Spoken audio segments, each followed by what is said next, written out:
আসসালামু আলাইকুম ওরহমতুল্লাহি ওবারাকাতুহু। দর্শক, দেশ এবং দেশের বাইরে যে যেখান থেকে আমাদের এই ভিডিওটি দেখছেন, আপনাদের সবাইকেই হাবিবুর রহমান মৎস্য প্রকল্পের পক্ষ থেকে শুভেচ্ছা এবং অভিনন্দন জানাচ্ছি। কথা বলছি আমি মোহাম্মদ মাহমুদ রাজীব এবং আমাদের মাছ চাষের যে প্রকল্প, এইটার স্থান হচ্ছে ফরিদপুর জেলার ভাঙ্গা থানায়। দর্শক, ভিডিওতে আপনারা যে পুকুরটি দেখতে পাচ্ছেন, এইটা আমাদের 3 একর ওয়াটার ক্যাপাসিটির একটি পুকুর। এইটাতে বর্তমানে 14 ফিটের মতো গভীরতা আছে। দর্শক, আজকে মার্চ মাসের 15 তারিখ, আর মাত্র কয়েকদিন আমাদের পবিত্র মাহে রমজান আছে। তারপরেই রমজান মাসটা শেষ হয়ে যাবে এবং আল্লাহ পাকের অশেষ মেহেরবানিতে আমাদের পবিত্র ঈদুল ফিতর আসতেছে। দর্শক, এই পুকুরে আমরা গত 1.5 মাস আগে মাছ মজুত করেছিলাম, একটা ভিডিও দিয়েছিলাম। আপনারা হয়তো অনেকেই দেখেছেন, আবার অনেকেই হয়তো আপনারা দেখেননি। এই পুকুরটা খুব সুন্দরভাবে আমরা প্রস্তুত করে তারপরে পদ্মা নদীর কার্প জাতীয় মাছের চাপের পোনা ছেড়েছিলাম। দর্শক, এই পুকুরে আমরা অ্যাভারেজে 100 লাইনের পদ্মা নদীর কার্প জাতীয় মাছের চাপের পোনা দিয়েছিলাম। তো পোনাগুলো যখন ছাড়া হয়েছিল তখন অ্যাভারেজে 100 লাইনে ছিল এবং ওর ভিতরে 300 পিস 400 পিসে 1 কেজি হয়, এইরকম সাইজের মাছও কিন্তু ছিল। আবার ধরুন 80টা 90টা 50টাতে 1 কেজি হয়, এইরকম সাইজেরও ছিল। এবং মাছ মজুত করার কয়েকদিন পরে আমাদের একটি পুকুর আমরা খালি করেছিলাম, ওইটাতে প্রচুর ঘুইন্না মাছ হয়েছিল। তো ঘুইন্না মাছগুলো খালি করতে গিয়ে ওই পুকুর থেকে আবার আমরা কিছু মাছ এনে দিয়েছিলাম। সেইগুলা মোটামুটি 300 400 350 এইরকম 1 কেজিতে হবে আর কি, ছোট মাছ এক কথায় যদি বলি। তো 1.5 মাস পরে আমাদের মাছগুলো এখন কেমন সাইজ হয়েছে আমি ভিডিওতে আজকে আপনাদেরকে বিস্তারিত দেখানোর চেষ্টা করব ইনশাআল্লাহ। দর্শক, এই পুকুরটাতে আমরা অনেক মাছ দিয়েছি, মোটামুটি 5000 পিসের মতো আমরা মৃগেল মাছ দিয়েছি, প্রায় 20,000 পিসের মতো রুই মাছ দিয়েছি এবং এটার ভিতরে প্রায় 4-5 হাজার পিসের মতো আমরা কাতলা মাছটা দিয়েছি এবং অল্প পরিমাণে কিছু কালীবাউস মাছও দেওয়া আছে, যদিও কালীবাউস মাছটা জালে আসবে না। আর সম্পূর্ণ মাছগুলোই এখানে পদ্মা নদীর কার্প জাতীয় মাছ। আর কিছু মাছ আছে একটু বড় সাইজের, আমার ওই পাশের পুকুরটাতে আমি হারভেস্ট করেছি, ওখান থেকে কিছু মাছ আমি রেখেছি এইটাতে শখের বসে। ওইগুলাকে এই বছর রেখে দিব, আগামী বছর ইনশাআল্লাহ 12 কেজি 14 কেজি 15 কেজি এইরকম বড় বড় করে তারপরে হয়তো আমরা বাসায় খেতে নিব বা বিক্রি করে দিব, বা শখের কোনো মানুষ থাকলে তাদেরকে দিব। এটা একটা শখ বলতে পারেন। খুব বড় সাইজের একটা মাছ লাভ দিল, আপনারা মাত্রই দেখলেন। তো দর্শক, এই পদ্মা নদীর কার্প জাতীয় মাছ সম্পর্কে আমি অনেক আলোচনা করেছি, অনেক ভিডিওতে আলোচনা করেছি এবং আমার সেই আলোচনাগুলো দেখে আপনারা নদীর মাছ সম্পর্কে একটা আইডিয়া নিয়েছেন এবং আমার ভিডিও দেখে আইডিয়া নিয়ে আপনারা অন্যান্য জায়গা থেকে কার্প জাতীয় মাছের নদীর পোনাটা সংগ্রহ করেছেন, অনেকেই করেছেন, করে প্রতারিত হয়েছেন। দেখুন, এই পদ্মা নদীর কার্প জাতীয় মাছ যে চাষ করা যায়, এটা যে সারা বাংলাদেশে ছড়িয়ে দেওয়া যায় এবং চাষি ভাইয়েরা যে এই মাছ চাষ করে খুব ভালো করতে পারে, এই আইডিয়াটা কিন্তু আবিষ্কার করেছিলাম আমি এবং আমার হাত ধরেই সর্বপ্রথম এই পদ্মা নদীর কার্প জাতীয় মাছ সারা বাংলাদেশে ছড়িয়ে গিয়েছে। এখন আমাকে দেখে অনেকেই এই পদ্মা নদীর কার্প জাতীয় মাছ নিয়ে কাজ করতেছে। আমার জেলাতে, আমার পাশের জেলাতে, আমার থেকে 2-3 জেলা দূরে অনেক জায়গাতেই করতেছে। তারপরে সেই পোনাগুলো অনেক চাষি ভাইরা আবার সংগ্রহ করতেছে, সংগ্রহ করে আবার তারা আমাকে ফলাফল জানাচ্ছে যে রাজীব ভাই, আপনার ভিডিও দেখে আপনার মাছের দাম একটু বেশি দেখে আমরা অন্য জায়গা থেকে নিয়ে আসছি, কিন্তু ভাই অরিজিনাল মাছটা আমাদেরকে দেয়নি, আমাদের কাছ থেকে দাম কম নিয়েছে, আমাদেরকে কপি মাছটা দিয়ে দিয়েছে, অরিজিনাল মাছটা দেয়নি। দেখুন দর্শক, নদীর মাছ অনেক ভালো, অনেক ভালো, এটা আসলে বলার অপেক্ষা রাখে না। নদীর মাছের থেকে ভালো মাছ নাই, হ্যাঁ। কারণ এই রুই বলেন, কাতলা বলেন, মৃগেল বলেন, যে কোনো মাছই বলেন না কেন, সব কার্প জাতীয় মাছের প্রধান উৎস কিন্তু নদী থেকেই পরবর্তীতে এগুলো আমাদের চাষের আওতায় আসছে এবং পরবর্তীতে এইগুলাকে আমরা অর্গানিকভাবে ব্রিড করে হয়তো বা চাষ করতেছি। কিন্তু বেসিক্যালি মাছের উৎপত্তি স্থল বা মাছের যে প্রথমে সৃষ্টি, ওইটা কিন্তু নদী। তো তো সুতরাং নদী থেকে যদি সলিড মাছটা, পিওর মাছটা যদি সংগ্রহ করে চাষ করা যায়, এইটার থেকে ভালো আর কিছু হইতে পারে না। অসম্ভব রকমের ভালো গ্রোথ হয় যদি নদীর মাছগুলো আপনারা সংগ্রহ করে চাষ করতে পারেন। দেখেন, আমাদের কাছ থেকে পোনা সংগ্রহ করতে হবে এই কথা আমি কাউকেই বলি না। আপনারা যদি মনে করেন যে আমাকে ওইরকম বিশ্বাসযোগ্য মনে হয়, ভালো মনে হয়, আমার থেকে সংগ্রহ করবেন, না হলে করবেন না, অন্য কোনো জায়গা থেকে করবেন। তবে আপনারা যারা মাছ চাষ করেন, আপনাদের প্রকল্প যেখানেই হোক না কেন, আপনাদের প্রকল্পগুলো যদি যমুনা নদীর অববাহিকাতে হয়, আপনারা সেখান থেকে রেণু সংগ্রহ করে একবার চাষ করে দেখুন। সারা জীবন যে চাষ করেছেন ওই চাষের ধারণাই চেঞ্জ হয়ে যাবে। আপনাদের প্রকল্পগুলো যদি হালদা নদীর অববাহিকাতে হয়, হালদা থেকে সংগ্রহ করে দেখুন, খুব ভালো হবে। আপনাদের প্রকল্পগুলো মেঘনা হোক, যেই নদী হোক না কেন, যেখানেই পদ্মা নদীর বা হালদা নদীর, মেঘনা নদীর, যে কোনো নদীর মাছ পাওয়া যায়, একবার শুধু চাষ করে দেখুন, সারা জীবন যে মাছ চাষ করেছেন সেই আইডিয়া চেঞ্জ হয়ে যাবে। বেসিক্যালি নদীর মাছের উপরে কোনো মাছ নাই। নদীর মাছ এত ভালো যেটা আসলে বলার অপেক্ষা রাখে না। এটার বিশেষ কিছু কারণ আছে। কারণ হচ্ছে নদীতে মাছগুলো ন্যাচারালি ব্রিড করে। এইখানে ধরুন, আমরা তো হ্যাচারিতে যখন নতুন জাতের মাছ আমরা সৃষ্টি করি, তখন হয় কি যে হ্যাচারির মাছগুলো ইনব্রিডিং হয়ে যায়, ভাই বোনের সাথে বাচ্চা হয়ে যায়, পাশাপাশি আরও নানান ধরনের সমস্যা। ছোট মাছ থেকে বাচ্চা নিয়ে নেয়। ওই ছোট মাছ থেকে বাচ্চা নেওয়া হলে সেই মাছের ভবিষ্যৎ কি হয় বলেন? এইখানে তো কিছু বোঝার বিষয় আছে। মা বাবা বড় না হলে মাছ তো কখনো বড় হবে না। মাছের ব্রুড যদি বড় না হয়, তাহলে মাছের বাচ্চা কিভাবে বড় হবে? এইগুলো আমাদের চিন্তা ভাবনা করে কাজ করতে হবে। তো দর্শক, জাল আল্লাহর রহমতে চেপে গিয়েছে। অনেক বড় জায়গা, 3 একর জায়গা, এবং 3 একর তো যেমন তেমন, এটার গভীরতা অনেক বেশি, এই জন্য জাল টেনে আনতে খুবই কষ্ট হয়। আর আজকে 1.5 মাস পরে জাল দেওয়া হলো। আল্লাহ পাকের অশেষ মেহেরবানিতে শুকর আলহামদুলিল্লাহ, মাছগুলো খুবই ভালো হয়েছে, মাশাআল্লাহ, আলহামদুলিল্লাহ। আল্লাহ পাক যেটা দিয়েছেন এটার বাইরে তো আসলে আমরা কখনোই পাবো না। তো যেটা পেয়েছি এটার জন্য লাখো কোটিবার শুকর আলহামদুলিল্লাহ। আমার মাছ দেখে যেটা মনে হচ্ছে, এভারেজে 1.5 মাস সময় আমাদের রুই, কাতলা, মৃগেল এইগুলা যদি একসাথে আমি অ্যাডজাস্ট করি, তাহলে হয়তো বা 8টা 10টাতে আমার মাছগুলো কেজি হয়ে গিয়েছে। কোনো কাতলা মাছ দেখতে পাচ্ছি যে 2টা 3টাতেও কেজি হয়ে গিয়েছে। আর এইখানে ধরেন পুকুরের আয়তনের হিসাবে মাছের ঘনত্ব অনেক বেশি। এখন আস্তে আস্তে আমরা ডেলিভারি করে কমিয়ে দিব, তাহলেই হয়তো বা মাছগুলো আবার দ্রুত বড় হয়ে যাবে। আর একটা কথা বলি দর্শক, অনেক ভিডিওতেই দেখি যে চাষি ভাইরা বিভিন্ন জায়গা থেকে পোনা সংগ্রহ করেন এবং বাছাই করে এক সাইজ করে মিলিয়ে দেন। আমরা কিন্তু এটা দেই না, এটা আমরা কখনোই দিব না। কারণ আমাদের এই নদীর মাছগুলো নানান ধরনের সাইজ হবে। কারণ নদীতে 2 কেজি সাইজের মাছেরও বাচ্চা আছে, আবার 30 কেজি সাইজের মাছেরও বাচ্চা আছে। এখন সমস্যাটা কোথায় দেখেন, আমরা যদি এখান থেকে বড় মাছগুলো বাছাই করে কোনো চাষি ভাইকে দিয়ে দেই, তাহলে পরবর্তীতে মাছগুলো যে নেবেন সে তো আর সেই আশা অনুরূপ ফলাফল পাবেন না। যদিও নদীর সব সাইজের মাছই ভালো, নদীর আগার মাছ, মাথার মাছ, গুড়ার মাছ, সব মাছ দিয়েই বিক্কার ফ্যাটেনিং করা যায়, কিন্তু তারপরেও একটা আশা বলতে একটা কথা তো আছে।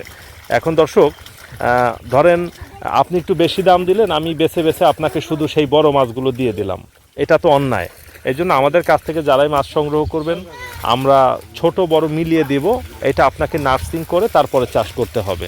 আমরা শুধু বড় মাছটা যত দামি দেন বেছে কখনো দেব না। আর দর্শক, এই পুকুরে যে মাছ আছে ম্যাক্সিমাম মাছেরই বুকিং হয়ে গিয়েছে। সম্পূর্ণ মাছগুলো ডেলিভারি করার পরে হয়তো অল্প স্বল্প কিছু মাছ থাকলেও থাকতে পারে, নাও থাকতে পারে, এটা বলা মুশকিল। আচ্ছা, যাই হোক, আমি কিছু মাছ উঠিয়ে আপনাদেরকে দেখাচ্ছি। এই সমীর ভাই, পাতিলে করে কিছু মাছ উঠাই দাও তো, এই সাইড থেকে চাপাও।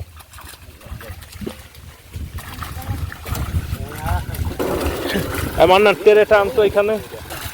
দর্শক, আমি ওখান থেকে কিছু মাছ উঠিয়ে আপনাদেরকে এই টেরেতে করে আমি দেখাচ্ছি। টেরেটা গরম হয়ে আছে, এই জন্য পানি দিয়ে আগে একটু ধুয়ে নিচ্ছি। মান্নান, একটু ধোয়া দিত ভাই, ধুয়ে পানিটা ফেলে দেয়, গরম পানিটা ফেলাই দে। হ্যাঁ, থাকুক, ফেলাই দে। এবারে যে 1 চাপা দাও, হ্যাঁ 1 চাপা উঠাই দাও, বাছাবাছি করার দরকার নাই, এবারে যে উঠাই দাও।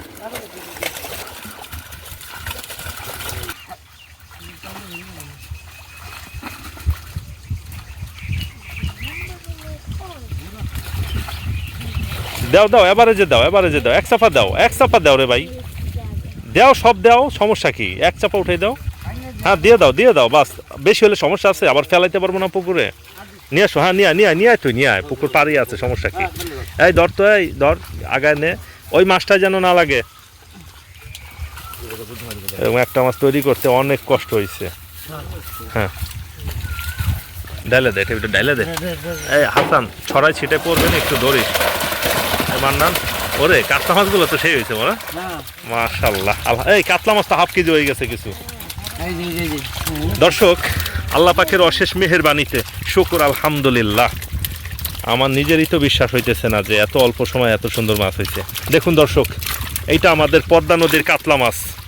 এটা কয়টা মরা? এটা 400 গ্রাম হবে না? হ্যাঁ, চোখ বুঝে হবে দর্শক। এটা বেশি, এটা হাফ কেজি।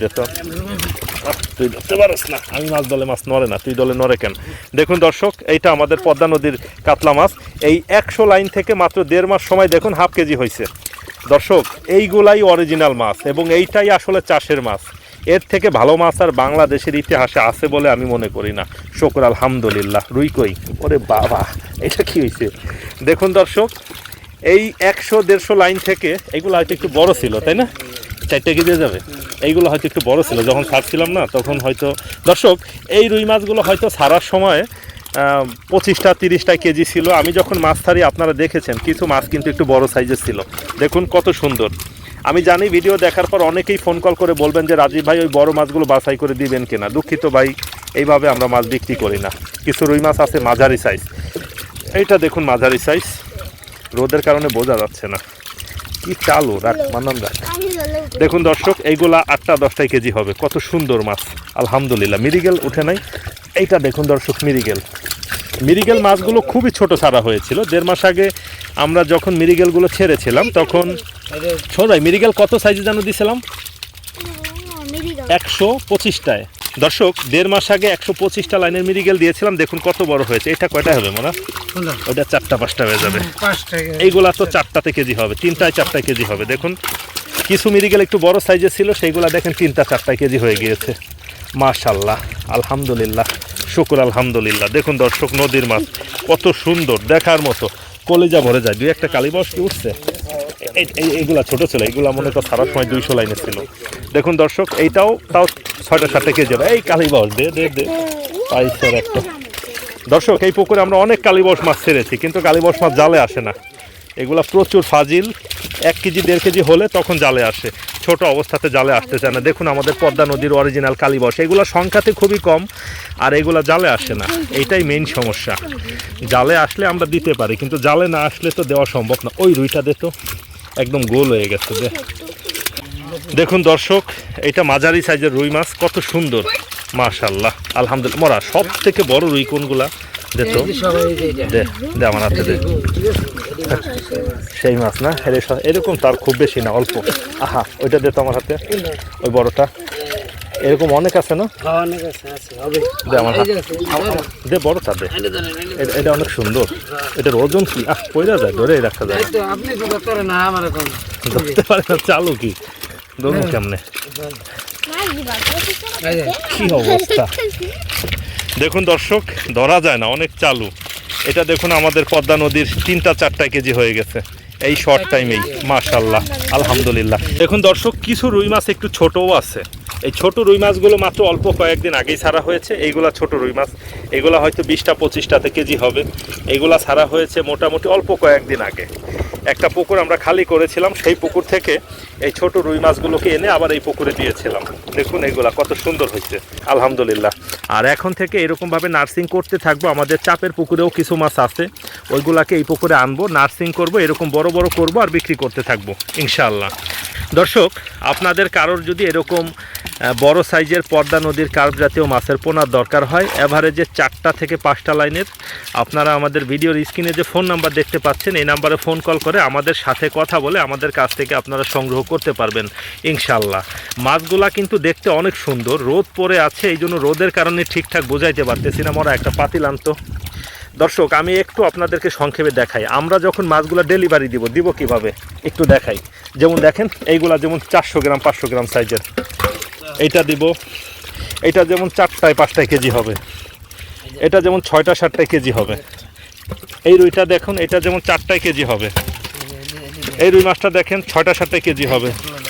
এই কাতলা মাছ না, এত ছোটটা দিব না, ওটার সাথে যাবে না, 4টা-5 লাইন যাবে না। এটা যেমন 6টা-7টা কেজি হবে মিরিগেল দে। এইটা যেমন দেখেন 3টায় কেজি হবে।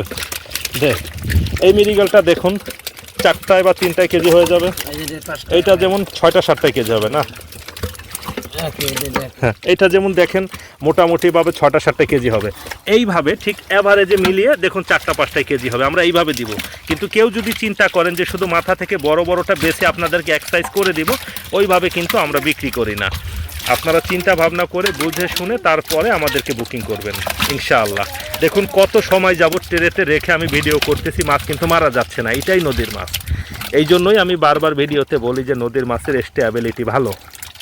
এখন আপনাদেরকে একটু সতর্ক বার্তা দেই। অনেকেই আমার ভিডিও দেখে নদীর মাছ সম্পর্কে আপনারা ধারণা নেন, নদীর মাছ কী সেটা জানেন বুঝেন, এবং অন্য জায়গা থেকে অল্প দামে পদ্মা নদীর এবং হ্যাচারির মাছ মিক্সিং করা মাছ কিনে নিয়ে যান। ফলে কি হয়, ভালো উৎপাদন পান না, গ্রোথ পান না। সেগুলো আবার আমাকে ফোন কল করে বলেন। ওইটার দায়ভার আমরা না। এখন হিসাব হচ্ছে আপনি ভালো দাম দিবেন না, অথচ ভালো জিনিস নিতে চাবেন। কম টাকায় আপনি ভালো জিনিস খুঁজবেন, ভালো ফলাফল পাবেন কিভাবে? এটা তো পাওয়া সম্ভব না। এই সার্বিক বিষয়গুলো চিন্তা ভাবনা করে আমাদেরকে কাজ করতে হবে। যাই হোক দর্শক, আপনাদের সবার সুস্বাস্থ্য এবং দীর্ঘায়ু কামনা করে আমরা আমাদের আজকের ভিডিওটা এখানে শেষ করব। আর শেষ করার আগে বলতেছি দর্শক, এখন আর আমাদের কাছে ছোট কোনো মাছ হবে না। এখন থেকে এইরকম 4টা 5টা লাইনের মাছটা আমাদের কাছে আপনারা পাবেন, এবং এই মাছের জন্যই এখন আমরা বুকিং নেব। এবং আগামী বছরের যে ছোট মাছ, ধরুন 1 কেজিতে 10,000 পিস বা 5,000 পিস বা 3,000 পিস বা 1,000-1,200 পিস, এইরকম সাইজের মাছের জন্য এখন আমরা বুকিং নিচ্ছি। এবং আল্লাহ পাকের অশেষ মেহেরবানি, আপনাদের সবার দোয়া, আলহামদুলিল্লাহ, শুকর আলহামদুলিল্লাহ, প্রায় আমাদের 40 থেকে 50টার মতো আগামী বছরের ছোট মাছের বুকিং হয়ে গিয়েছে, শুকর আলহামদুলিল্লাহ। যাই হোক দর্শক, আপনারা সবাই ভালো থাকবেন, সুস্থ থাকবেন, আমার জন্য সবাই দোয়া করবেন। আসসালামু আলাইকুম ওয়া রাহমাতুল্লাহ।